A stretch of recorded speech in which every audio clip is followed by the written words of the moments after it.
Natin ang masasabi ng ating trio, harapang tagapayo, Dr. Love. Ay, salamat, Ate Kuring. Hindi talaga maganda na manggaling sa isang tao, lalo sa isang kaibigan, yung bagay na pangit pakinggan, tapos ikakalat pa. Ano? Lahat naman tayo kasi may maipupula sa atin. Walang perfecto sa atin. Ano? Kung sakali man, Ihan, merong bebang, meron talagang naamoy, let's take it as a constructive criticism, sabi nga, na mag-iwan ng aral sa atin. Baka may kailangan tayo. You might need to go to a dentist para pa-check. Pero this is for sure. Pag may tooth decay, sigurado yan, may maamoy tayong hindi maganda.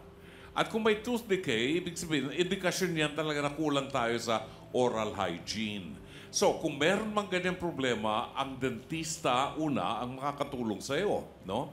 At tanggapin mo na lang na mabuti yung intention niya na sabihin sa'yo.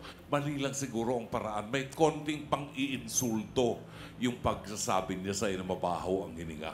But anyway, you look at it, talagang pag sinabing may baho ang hininga mo, ma-offend ka ng konti, no? But let's take it as it is, na maganda yung gusto niya mangyari para mawala na yung away niyo. Dati naman kayo magkaibigan, di ba?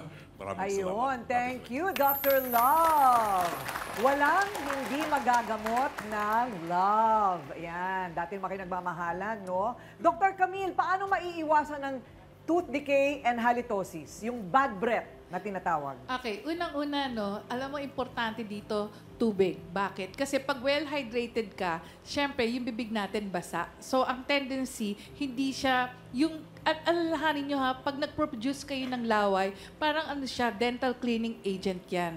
So, kaya nga iba, di ba, nagtitake ng candy para mag-produce ng laway para hindi mangamoy ang bibig. Pangalawa, napaka-importante talaga ang pag-toothbrush. Kaya kung tutuusin, alam niyo, isa yan sa mga sinasabi niyang oral hygiene, napaka-importante yan eh.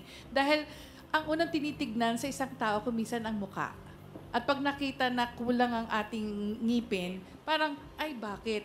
Parang yun kaagad yung parang sasabihin, hindi ka ba nagpapadoktor? Hindi ka ba nagpapadentista? Importante, maintindihan nyo, importante ang pagpunta rin sa dentista. Ang daming may dental mission. Lalo na mga councilors, congressman, lahat nagpapadental mission yan, even ng mga barangay. Subukan yung pumunta sa dentista para malaman kung talagang merong problema sa inyong mga ngipin. Napaka-importante, Doc Camille. Talaga. Sa barangay ba ninyo walang dentista? Alamin ninyo. Kailangan alamin din ninyo para matulungan kayo. Kasi maraming serbisyo ang barangay na hindi nagagawa. Ngayon, Attorney Karen, meron bang ganon yung kunwari sobrang putok? Sobrang putok. Kunwari in the workplace. Ayan. Sobrang baho ng hininga, sobra ang anghit. Yan ba, pwede bang kasuhan ng mga taong ganon? Hindi ba yan disturbance of the peace? Hindi. Ate Kuring, wala naman po. Wala tayong pwede ikaso sa ganyan. Oo. Kaya, ang pwede lang talagang kasuhan ay yung paninira sa iba. Kaya yung sinabi kanina ni Bebang na kung totoo man na sinabi ni Lenden harap-harapan na may mga ibang tao na mabaho ang kanyang hininga, maaari yun makasuhan ng oral defamation o slander nga. Pero simple slander lang.